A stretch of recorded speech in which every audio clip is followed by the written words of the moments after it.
Supreme court ಅಂಗಳದಲ್ಲಿ ನಡೆದ ಮತ ಎಣಿಕೆ ಕೇವಲ ಒಂದು ಗ್ರಾಮ ಪಂಚಾಯಿತಿ ಚುನಾವಣೆಯ ಮರು ಎಣಿಕೆಯಲ್ಲ, ಭಾರತದ ಚುನಾವಣಾ ವ್ಯವಸ್ಥೆ ಮೇಲಿನ ನಂಬಿಕೆಯನ್ನ ಮರಳಿಸುವ ಐತಿಹಾಸಿಕ ಕ್ಷಣ. ಸುಪ್ರೀಂ ಕೋರ್ಟ್ ತನ್ನ ಆವರಣವನ್ನೇ ಮತ ಎಣಿಕೆ ಕೇಂದ್ರವಾಗಿ ಪರಿವರ್ತಿಸಿ ಇವಿಎಂಗಳನ್ನು ತರಿಸಿ ಮರು ಎಣಿಕೆ ನಡೆಸಿದ ಬಳಿಕ ಸೋತಿದ್ದ ಅಭ್ಯರ್ಥಿಯನ್ನ ವಿಜಯಿ ಅಂತ ಘೋಷಿಸಿತು. ಆಗ ಅದು ಹರಿಯಾಣದ ಒಂದು ಸಣ್ಣ ಗ್ರಾಮದ ಭವಿಷ್ಯವನ್ನ ಮಾತ್ರ ಬದಲಿಸಲಿಲ್ಲ, ಬದಲಿಗೆ ಇಡೀ ದೇಶದ ಪ್ರಜಾಪ್ರಭುತ್ವದ ಆತ್ಮಸಾಕ್ಷಿಯನ್ನೇ ಪ್ರಶ್ನಿಸುವಂತೆ ಮಾಡಿತು. ಈ ಅಭೂತಪೂರ್ವ ತೀರ್ಪು ಹುಟ್ಟುಹಾಕಿರುವ ಪ್ರಶ್ನೆಗಳು ಒಂದೆರಡಲ್ಲ. ಇವಿಎಂಗಳು ದೋಷಾತೀತಾನ? ಮತ ಎಣಿಕೆ ಪ್ರಕ್ರಿಯೆಯಲ್ಲಿನ ಸಣ್ಣ ತಪ್ಪುಗಳು ಫಲಿತಾಂಶವನ್ನೇ ಹೇಗೆ ಬುಡಮೇಲು ಮಾಡಬಲ್ಲವು? ಮತ್ತು ನ್ಯಾಯಕ್ಕಾಗಿ ಕಟ್ಟಕಡೆಯ ಪ್ರಜೆಯ ಹೋರಾಟಕ್ಕೆ ಸರ್ವೋಚ್ಚ ನ್ಯಾಯಾಲಯ ಹೇಗೆ ಸ್ಪಂದಿಸಬಹುದು ಅನ್ನೋದಕ್ಕೆ ಇದೊಂದು ಜ್ವಲಂತ ಉದಾಹರಣೆ ಅಲ್ವಾ? ಈ ಇಡೀ ಘಟನಾವಳಿಯ ಕೇಂದ್ರ ಬಿಂದು ಹರಿಯಾಣದ ಪಾಣಿಪತ್ ಜಿಲ್ಲೆಯ ಬುವಾನಾ ಲಖು ಗ್ರಾಮ ಪಂಚಾಯಿತಿ. 2022ರ ನವೆಂಬರ್ 2ರಂದು ಇಲ್ಲಿ ಸರ್ಪಂಚ್ ಸ್ಥಾನಕ್ಕೆ ಚುನಾವಣೆ ನಡೆಯಿತು. ಮತ ಎಣಿಕೆಯ ನಂತರ ಕುಲ್ದೀಪ್ ಸಿಂಗ್ ಅವರು ತಮ್ಮ ಪ್ರತಿಸ್ಪರ್ಧಿ ಮೋಹಿತ್ ಕುಮಾರ್ ವಿರುದ್ಧ ಜಯ ಗಳಿಸಿದ್ದಾರೆ ಅಂತ ಘೋಷಣೆ ಮಾಡಲಾಯಿತು. ಆದರೆ ಈ ಫಲಿತಾಂಶವನ್ನ ಮೋಹಿತ್ ಕುಮಾರ್ ಒಪ್ಪಿಕೊಳ್ಳಿಲ್ಲ. ಮತ ಎಣಿಕೆಯಲ್ಲಿ ಅಕ್ರಮ ನಡೆದಿದೆ ಅಂತ ಆರೋಪಿಸಿದ ಅವರು ಸ್ಥಳೀಯ ಚುನಾವಣಾ ನ್ಯಾಯಮಂಡಳಿಯ ಮೆಟ್ಟಿಲೇರಿದ್ರು. ವಿಚಾರಣೆ ನಡೆಸಿದ ನ್ಯಾಯಮಂಡಳಿ ಕೇವಲ ಒಂದು ಮತಗಟ್ಟೆ ಅಂದರೆ ಬೂತ್ ಸಂಖ್ಯೆ 69ರ ಮತಗಳನ್ನ ಮರು ಎಣಿಕೆ ಮಾಡುವಂತೆ ಆದೇಶಿಸಿತು. ಆದರೆ ಈ ಆದೇಶವನ್ನ ಕುಲ್ದೀಪ್ ಸಿಂಗ್ ಅವರು ಪಂಜಾಬ್ ಮತ್ತು ಹರಿಯಾಣ ಹೈಕೋರ್ಟ್ನಲ್ಲಿ ಪ್ರಶ್ನಿಸಿದ್ರು. ಹೈಕೋರ್ಟ್ ನ್ಯಾಯಮಂಡಳಿಯ ಆದೇಶವನ್ನು ರದ್ದುಗೊಳಿಸಿತು. ಇದರಿಂದ ನಿರಾಶೆಗೊಂಡ ಮೋಹಿತ್ ಕುಮಾರ್ ತಮ್ಮ ನ್ಯಾಯಯುತ ಹೋರಾಟವನ್ನ ದೇಶದ ಸುಪ್ರೀಂ ಕೋರ್ಟ್ ವರೆಗೆ ಒಯ್ದರು. ಪ್ರಕರಣದ ಗಂಭೀರತೆ ಅರಿತ ನ್ಯಾಯಮೂರ್ತಿಗಳಾದ ಸೂರ್ಯಕಾಂತ್, ದೀಪಂಕರ್ ದತ್ತ ಮತ್ತು ಎನ್ ಕೋಟೇಶ್ವರ್ ಸಿಂಗ್ ಅವರಿದ್ದ ತ್ರಿಸದಸ್ಯ ಪೀಠ ಭಾರತದ ನ್ಯಾಯಾಂಗ ಇತಿಹಾಸದಲ್ಲೇ ಮೈಲುಗಲ್ಲಾಗುವ ಆದೇಶ ನೀಡಿತು.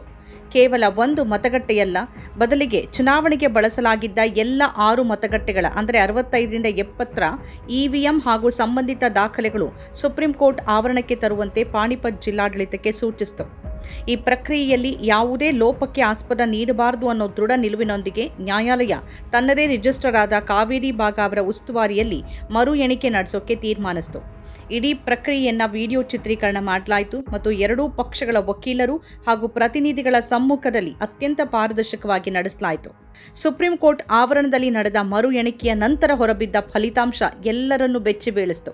2 ವರ್ಷಗಳ ಹಿಂದೆ ಘೋಷಿತವಾಗಿದ್ದ ಫಲಿತಾಂಶ ಸಂಪೂರ್ಣವಾಗಿ ತಲೆಕೆಳಗಾಗಿತ್ತು. ಅರ್ಜಿದಾರ ಮೋಹಿತ್ ಕುಮಾರ್ 1051 ಮತಗಳನ್ನು ಪಡೆದರೆ ಪ್ರತಿಸ್ಪರ್ಧಿ ಕುಲ್ದೀಪ್ ಸಿಂಗ್ 1000 ಮತಗಳನ್ನು ಮಾತ್ರ ಪಡೆದರು. ಸ್ಪಷ್ಟವಾಗಿ ಮೋಹಿತ್ ಕುಮಾರ್ ಅವರು 51 ಮತಗಳ ಅಂತರದಿಂದ ಜಯಶಾಲಿಯಾಗಿದ್ದರು. ಈ ವರದಿಯನ್ನು ಒಪ್ಪಿಕೊಂಡ ನ್ಯಾಯಪೀಠ ಮೋಹಿತ್ ಕುಮಾರ್ ಅವರನ್ನೇ ಬುವಾನಾ ಲಖು ಗ್ರಾಮ ಪಂಚಾಯಿತಿಯ ನೂತನ ಸರಪಂಚ ಅಂತ ಅಧಿಕೃತವಾಗಿ ಘೋಷಣೆ ಮಾಡಿತು. 2 ದಿನದ ಒಳಗೆ ಅಧಿಕೃತ ಅಧಿಸೂಚನೆ ಹೊರಡಿಸಿ ಮೋಹಿತ್ ಕುಮಾರ್ ಅವರು ತಕ್ಷಣವೇ ಅಧಿಕಾರ ವಹಿಸಿಕೊಳ್ಳೋಕೆ ಅನುವು ಮಾಡಿಕೊಡಬೇಕು ಅಂತ ಜಿಲ್ಲಾಡಳಿತಕ್ಕೆ ಕಟ್ಟುನಿಟ್ಟಿನ ಆದೇಶ ನೀಡಿತು. ಈ ಪ್ರಕರಣ ಇವಿಎಂ ಯಂತ್ರಗಳ ಹ್ಯಾಕಿಂಗ್ ಅಥವಾ ಟ್ಯಾಂಪರಿಂಗ್ ಬಗ್ಗೆ ಅಲ್ಲ, ಬದಲಿಗೆ ಮತ ಎಣಿಕೆಯ ಸಂದರ್ಭದಲ್ಲಿ ಆಗಬಹುದಾದ ಮನುಷ್ಯ ಸಹಜ ತಪ್ಪುಗಳು ಅಥವಾ ಕಾರ್ಯವಿಧಾನದ ಲೋಪಗಳಿಂದಾಗಿ ಫಲಿತಾಂಶ ಹೇಗೆ ತಪ್ಪಾಗಬಹುದು ಅನ್ನೋದನ್ನು ತೋರಿಸಿದೆ. ವಿವಿಪ್ಯಾಟ್ ಸ್ಲಿಪ್ಗಳ 100% ತಾಳೆ ಮಾಡಬೇಕು ಅನ್ನೋ ಬೇಡಿಕೆಗೆ ಮತ್ತಷ್ಟು ಬಲ ಬಂದಿದೆ. ಚುನಾವಣಾ ಅಕ್ರಮಗಳಿಗೆ ಸಂಬಂಧಿಸಿದ ಅರ್ಜಿಗಳು ಸಾಮಾನ್ಯವಾಗಿ ವರ್ಷಗಟ್ಟಲೆ ವಿಚಾರಣೆಯಲ್ಲಿರುತ್ತೆ. ಆದರೆ ಈ ಪ್ರಕರಣದಲ್ಲಿ ಸುಪ್ರೀಂ ಕೋರ್ಟ್ ತೋರಿದ ಚುರುಕುತನ ಮತ್ತು ನೇರ ಮಧ್ಯಪ್ರವೇಶ ನ್ಯಾಯಾಂಗ ವ್ಯವಸ್ಥೆ ಮೇಲಿನ ನಂಬಿಕೆಯನ್ನು ಹೆಚ್ಚಿಸಿದೆ. ಕಟ್ಟಕಡೆಯ ವ್ಯಕ್ತಿಗೂ ನ್ಯಾಯ ಸಿಗಬಲ್ಲದು ಅನ್ನೋ ಭರವಸೆ ಈ ತೀರ್ಪಿನಿಂದಾಗಿ ಮೂಡಿದೆ. ತಳಮಟ್ಟದಲ್ಲಿ ನಡೆಯುವ ಮತ ಎಣಿಕೆ ಪ್ರಕ್ರಿಯೆಯನ್ನ ಮತ್ತಷ್ಟು ಪಾರದರ್ಶಕ ಮತ್ತು ದೋಷರಹಿತವಾಗಿಸಬೇಕಾದ ಜವಾಬ್ದಾರಿಯನ್ನ ಈ ಘಟನೆ ಚುನಾವಣಾ ಆಯೋಗಕ್ಕೆ ನೆನಪಿಸಿದೆ.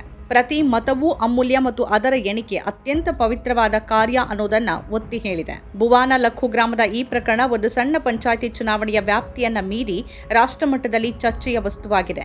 ಸೋತಿರೋದಾಗಿ ಘೋಷಿಸಲ್ಪಟ್ಟ ಒಬ್ಬ ಸಾಮಾನ್ಯ ವ್ಯಕ್ತಿ ವ್ಯವಸ್ಥೆಯ ವಿರುದ್ಧ 2 ವರ್ಷಗಳ ಕಾಲ ಹೋರಾಡಿ ದೇಶದ ಸರ್ವೋಚ್ಚ ನ್ಯಾಯಾಲಯದ ಮೂಲಕವೇ ತನ್ನ ಗೆಲುವನ್ನು ಖಾತ್ರಿಪಡಿಸಿಕೊಂಡಿದ್ದಾರೆ.